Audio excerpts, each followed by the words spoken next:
हल्द्वानी शहर के मुख्य मार्गों पर ई रिक्शों के संचालन पर रोक लगाए जाने के बाद उनके चालक प्रशासन के खिलाफ लामबंद हो गए हैं।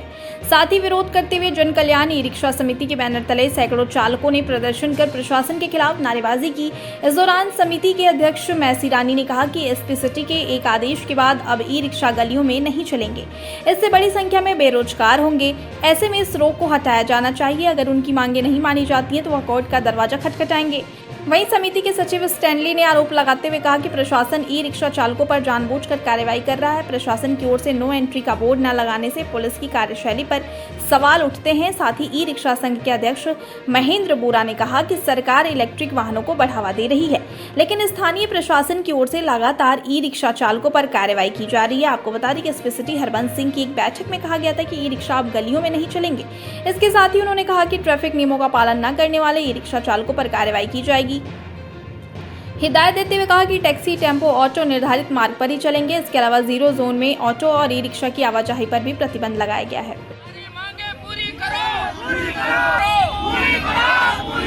ऑटो के पेपर चेक करो, ऑटो के पेपर चेक करो, हमारी मांगे पूरी करो, ऑटो के पेपर चेक करो। एक ई रिक्शा चालक कोई पैसे वाला नहीं होता है।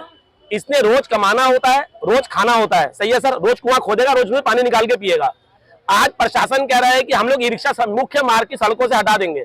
अगर मुख्य मार्ग की सड़कों पर ई रिक्शा नहीं चलेगा तो चलेगा कहां सर? कोई अपने घर की छतों में तो खड़ा नहीं करेगा आदमी। हल्द्वानी में कोई भी अंदर ऐसा मार्ग नहीं है जहां पर ई रिक्शा पूरी तरीके से चल सके। इन जितने भी ई रिक्शा मालिक हैं सर, उसके साथ चालक भी जुड़े हैं, उनके साथ पूरा परिवार जुड़ा हुआ है। इनकी रोजी रोटी अगर छिनती है तो इसका कौन जिम्मेदार होगा? ये मैं सरकार से संपूर्ण निवेदन करता हूं, हाथ जोड़कर सरकार एक्शन ले, नहीं तो 7 दिन का अल्टीमेटम देते हैं। यहीं पर हम लोग आमरण में बैठ जाएंगे, यहीं पर बुद्ध पार्क के अंदर, अगर सरकार ने डिसीजन वापस नहीं लिया। हम पुलिस प्रशासन से भी निवेदन करते हैं, अगर गलती है ई रिक्शा वालों की समझाएं, हम लोग खुद उसको मेंटेन करेंगे। पर ई रिक्शा बंद करना, गवर्नमेंट एक तरफ क्लीन एनवायरनमेंट की पॉलिसी पे चल रही है कि प्रदूषण हटे, और उसके बाद ये कहते हैं कि ई रिक्शा हटा दिया जाए। ये कहां का इंसाफ है सर? आप बताइए मेरे को। ई रिक्शा चल के रहेगा सर, चलवाना पड़ेगा। हाँ, तरीका है, आप लोग उसका रूट डिवाइड कर दीजिए, चलेंगे अपने हम लोग जैसा पसंद है वैसे चलेंगे हम लोग। मैंने सूचना के अधिकार से निकाला था कि जो भी ऑटो के परमिट हैं सब शहर से बाहर हैं। आपका यहाँ पर मंगल पड़ाव में जो इन्होंने स्टैंड बना रखा है, प्रशासन के मतलब तालमेल से इन्होंने स्टैंड बना रखा है। इनका परमिट नवीन मंडी से लाल कुएं का परमिट है इनके पास, पर ये मंगल पड़ाव से चलते हैं और पुलिस चौकी के बराबर में पूरी लाइन लगी रहती है, और प्रशासन को कुछ नहीं दिखाई देता। प्रशासन को दिखाई देता है सिर्फ ई रिक्शा और ई रिक्शा के अलावा कुछ नहीं दिखाई देता। आपके काला डोंगी चौराहे पे 15 परमिट हैं। काला डोंगी चौराहे से कुसुमखेड़े के 15 परमिट हैं, जो कि 1155 परमिट कुसुमखेड़े से लामा चौड़ के हैं, जो सूचना का अधिकार बताता है। पर कुसुमखेड़े से 1170 परमिट टोटल ऑटो अंदर आ जाता है। क्या प्रशासन को नहीं पता या ITO साहब को नहीं पता कि ये अंदर क्यों आ जाता है?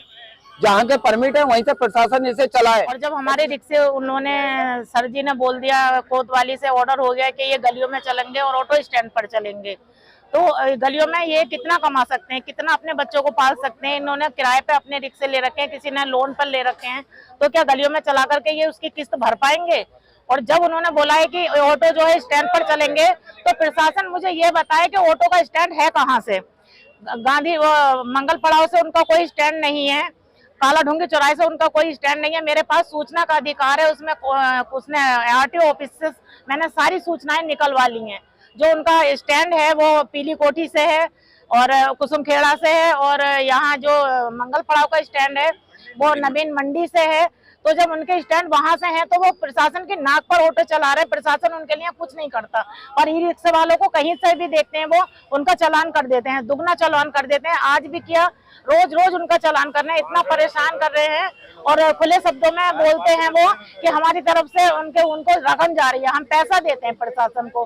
तो ये कहाँ तक सही है? रिक्शे वालों पर इतना दबाव क्यों, इतना अत्याचार रिक्शे वालों के साथ क्यों करते हैं वो लोग? बस अगर उन्होंने मेरी मांगे मंजूर नहीं की, रिक्शे वालों को अगर उन्होंने रोड पर नहीं आने दिया तो मैं धरना प्रदर्शन करूंगी, यहाँ पर कोर्ट तक जाऊंगी, मैं कोर्ट का भी दरवाजा खटखटाऊंगी। ये मेरा परिवार है, ये लोग मेरे साथ होंगे सब, और मुझे इनका सबके सहयोग की जरूरत है, और ये मेरा परिवार मेरे साथ है, ये वायदा कर चुके हैं मुझसे, इन सबके साथ मैं कोर्ट भी जाऊंगी, प्रदर्शन करूंगी। आज पूरे भारतवर्ष में भारत सरकार जो है इलेक्ट्रिक वाहनों को प्रोत्साहन देना चाह रही है। यहाँ से उत्तराखंड में भी हम लोगों ने सभी लोग मिलकर एक तो रोजगार का साधन के लिए लोग यहाँ पे काम कर रहे हैं, दूसरा यहाँ पे पर्यावरण को बचाने का भी काम किया जा रहा है।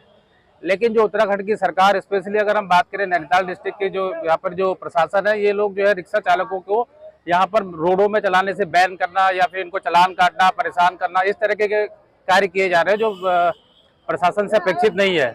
हम चाहते हैं कि जितने जितने यहाँ पे जो लोग हैं आज की डेट में जो रिक्शा चालक है अपनी आजीविका कमा रहे हैं, बैंकों से लोन लिया हुआ है, उनकी महीनों की किस्त जा रही है, अगर उसको सड़क पर चलाने के लिए उसको परेशान किया जाएगा या फिर उसको प्रॉपर सपोर्ट सरकार से नहीं मिलेगा तो रिक्शा चालक कल को क्या होगा, बेरोजगारों की संख्या बढ़ेगी और उसमें जगह जगह पर आप देखते हैं जहाँ बेरोजगारी बढ़ती है वहाँ क्राइम भी बढ़ता है, लोगों की बैंक की किस्त नहीं जमा हो पाएंगी टाइम पर, तो उससे मतलब एक तरीके से इकोसिस्टम ही पूरा गड़बड़ हो जाएगा।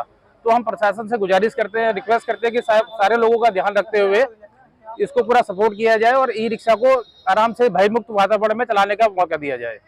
हम यहाँ पर अभी हम तो पूरा शांतिपूर्ण तरीके से प्रदर्शन करना चाहते हैं और अभी हम यहाँ के शहर के जो अपने पुलिस अधीक्षक है इनसे मुलाकात हुई है, उन्होंने हमसे मिलने का समय दिया हुआ है। इसके बाद हम ऊपर लेवल में अब डीएम साहब तक मिलने के लिए हम आगे प्लानिंग बनाएंगे, जैसे हमको होगा उस तरीके से फिर हमको अगर जरूरत पड़ेगा तो कानूनी सहायता भी ली जाएगी इसके लिए।